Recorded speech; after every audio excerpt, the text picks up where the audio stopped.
Literally speaking, it is a war going on. It is a war against what? It's a war against adharma. Adharma has to be fought. Remember this point. Let us not talk about ahimsa here. Somebody came in the last century and he made unconditional practice of ahimsa a compulsory thing which has literally weakened this country. What we want is strength, capacity to resist evil. Swamiji has spoken about this very wonderfully. Ahimsa can be, absolute ahimsa can be practiced only by a small number of people.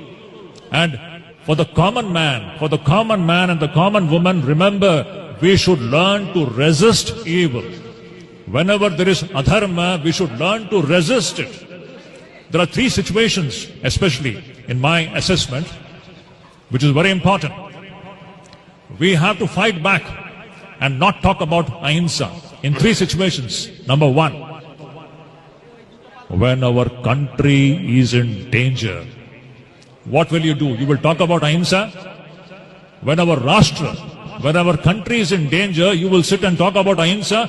You have to fight back. Number one, for fighting back, you need Shakti. Is it not? Can you fight back because without Shakti? You need Shakti, you need this divine, you need the Mahishasura Mardini spirit. She is Asura Mardini. We need this energy which can kill the demons.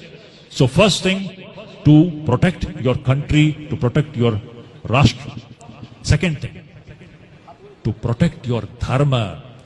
When your dharma is under threat, what will you do? You will talk about ahimsa? You have to fight back all those evil forces which are causing danger to your own dharma. This is the another lesson that we have to learn. Let us not talk about, what should I say? There is no samanvaya with the forces of evil. This is dharma samanvaya, not adharma samanvaya. I always say this. Samanvaya is not with the forces of adharma. There cannot be any friendship with forces of adharma. Adharma has to be vanquished in whichever form it is. Number three, when the honor of our daughters and sisters are in danger.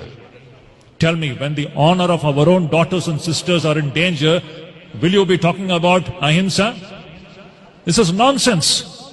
You should learn to fight back, to preserve the honor of our own daughters and sisters and wives. Is it not? So ahimsa, the practice of ahimsa, it is conditional. It depends upon the circumstances and situations. In all situations, you cannot do that. For the common man, the teaching is you have to resist evil. And if you have to resist evil, you need Shakti. Now, this is the great message that we have to actually learn from the Shakti Puja. To wind up this talk, I'm not going to drag it any further. This great Maharaj is so kind. Actually, I am feeling a little uncomfortable because the puja is going on there. See, my dear devotees, we have to remember this point. So this ahimsa, we have been deluded with this idea. India has become weak because of that. Our neighbors have been hitting us repeatedly and we have been just sitting quiet. It is only in the last 10 years that we have learned to give it back. It should be like that. We should know how to protect our country, number one, Rashtra. We should know how to defend our dharma, Sanatana Dharma. Attacks on Sanatana Dharma is happening continuously. Are you going to keep quiet? Wherever our dharma is attacked, you have to condemn it. You have to resist this evil. And lastly, as I said, when the honor of our own sisters and daughters are in danger, please don't talk this nonsensical idea of ahimsa. You have to fight it back. And for all this, my dear devotees, you need Shakti. Without Shakti, it is impossible. We have to be united. That is why Swami Vivekananda said, without Shakti, there is no regeneration for the society.